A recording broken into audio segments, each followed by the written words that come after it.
Hello hi friends good morning all of you मु आज आपन नहीं आसी गोटे छोटिया टिप्स जहाँकि आपंकर समस्त प्रोब्लेम को सॉल्व कर तो मुझे आपको कहबी आज रसुणर उपकारिता विषय में। तो देरी न करके चलतु वीडियो को स्टार्ट करवा। प्लीज वीडियो स्किप न करके पूरा पर्यंत देखिए।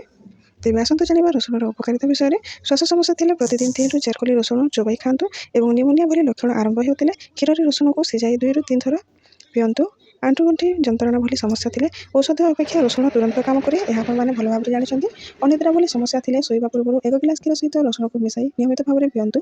जदि खास भली समस्या होती तेज क्षीर सहित अल्प रसुण सहित टी हल्दी मिसाई नियमित भाव में पिंतु। जदि खाऊा खाद्य हजम हो तेज 1 गिलास क्षीर में रसुण को पकाई नियमित भाव में पिंतु। यह हजम शक्ति बढ़ावा सह शरीर में रोग प्रतिरोधक शक्ति बढ़ाई साहाय्य करता कोलेस्ट्रोल लेवल को कम कर साहाय्य करता।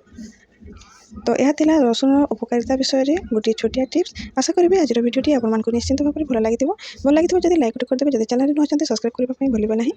रोचे पुणी देखा गोटे नुआ वीडियो सहित नमस्कार।